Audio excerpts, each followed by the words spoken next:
সারাদিন রোজা রাখার পর কাচ্চি ভাইতে গিয়েছিলাম একটু কাচ্চি খাওয়ার জন্য, যেখানে কাচ্চি তো পেলামই না, পেলাম অপমান। বুক ভরা কষ্ট আর পেট ভর্তি ক্ষুধা নিয়ে চলে গেলাম সুলতান ডাইনে, কিন্তু এখানেও আমাকে দেখেই তারা শাটার লাগিয়ে দিল। এরপর ভাবলাম এই আশেপাশে আর কোনো কিছুই খাবো না, সোজা চলে যাব নাজিরা বাজারে। বিখ্যাত সেই হাজির বিরিয়ানির হাজির ছেলে আমাকে ডাইরেক্ট না করে দিল।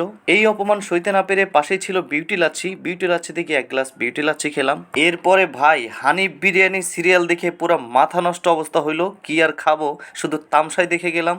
আজকে আর মনে হয় আমার কপালে খাবার জুটলো না। তো হোয়াটসঅ্যাপ গাইস, কেমন আছেন সবাই? আশা করি সকলে অনেক অনেক বেশি ভালো আছেন। তো আজকের ভিডিওতে যা যা দেখলেন, এটা আসলে কেন হলো এবং কিভাবে হলো, সবকিছু থাকবে আজকের এই ব্লগে। তো চলুন ব্লগটি শুরু করা যাক।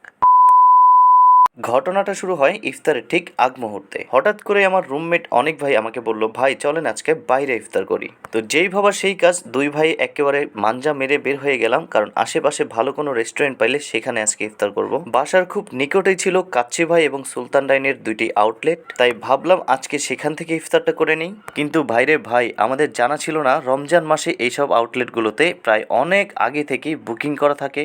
এটা কোনো কথা হইলো? অনেক বেশি সিরিয়াল হওয়ায় সেখানে আমরা খাইতে পারবো না, এটা ভেবে পাশেই ছিল কাচ্চি ভাই, তো সেখানে চলে গেলাম। এখানে এসেও ভাই সেম কাহিনী দেখতে পেলাম, কারণ এখানে ইফতার পার্টি চলতেছিল। 2000 years later. লাইক সিরিয়াসলি বিষয়টা একবার চিন্তা করেন, সারা দিন রোজা রেখেছি, অথচ ইফতারের পর শুধুমাত্র এক ঢোক পানি ছাড়া কিচ্ছু কপালে জোটেনি। এদিকে আবার নাজিরা বাজার এসে হাজির বিরিয়ানির ভিড় দেখে মানে প্রায় আরও 2 ঘন্টা ওয়েট করতে হবে তাদের এখানে সিরিয়াল নেওয়ার জন্য। এর পাশে ছিল হানিফ বিরিয়ানি, আর এই হানিফ বিরিয়ানির সিরিয়াল দেখে একেবারে খাওয়া দাওয়া সব কিছু একেবারে বিসর্জন দিয়ে দিলাম। এখানে আবার একটা ভাই বলতেছিল, ভাই প্রায় ইফতারের 1 ঘন্টা আগে থেকে সিরিয়াল দিয়ে এখনো পর্যন্ত খাবার খাইতে পারে না। সারাদিন না খেয়ে রোজা রেখে ইফতার এখনো পর্যন্ত করতে পারেনি, অথচ এখানে সিরিয়াল দেখে আমার টিসিবির চাল কেনার কথা মনে পড়ে গেল। তবে সিরিয়ালে দাঁড়িয়ে আরেকটা ভালো কাজ হয়েছে, সেটা হচ্ছে এই হানিফ বিরিয়ানির হেড যে শেফ, তার সাথে আমার খুব ভালো একটা আন্ডারস্ট্যান্ডিং হয়ে যায়। তার সাথে কথাবার্তা বলে জানতে পারি যে এই রান্নার এত মজার আসলে রহস্যটা কি। অবশেষে এই শেফ আঙ্কেলের মাধ্যমে সিরিয়াল ছাড়াই আমরা ভিতরে প্রবেশ করতে পারলাম। তবে একটা কথা না বললেই নয়, পুরান ঢাকাইয়ারা আসলেই প্রচণ্ড পরিমাণে খাওন পাগল। সারাদিন এই এক প্লেট খাবারের জন্য কোথায় কোথায় যে হেঁটেছি সেটাই আসলে ভেবে আমার মাথা চক্কর দিচ্ছিল। অবশেষে খাবার সামনে আসলো এবং বোরহানি দিয়ে গেল।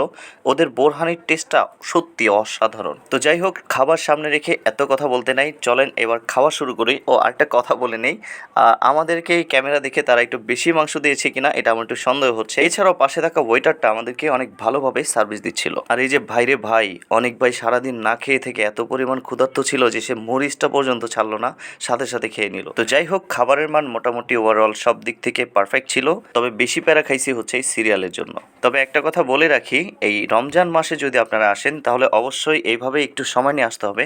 আর অন্য সময় আসলে অবশ্যই আপনারা এরকম সিরিয়াল পাবে না, এটা আমি 100% বলে দিই। আর এই স্টাফটাও আমাকে সেই কথাটাই বলতেছিল। এদের খাবারের চাহিদা এতটা বেশি যে ভিতরে যতটা কাস্টমার আছে তার থেকে বেশি পার্সেল নেওয়ার জন্য বাইরে দাঁড়িয়ে আছে। অবশেষে খাওয়া দাওয়া শেষ করে ভিড়ভাড়টা পেরিয়ে বেরিয়ে আসলাম। তো যাই হোক, ভিডিওটা ভালো লাগলে অবশ্যই লাইক, কমেন্ট, সাবস্ক্রাইব করবেন, আর পেজ থেকে দেখলে পেজটা ফলো দিয়ে রাখবেন। আল্লাহ হাফেজ।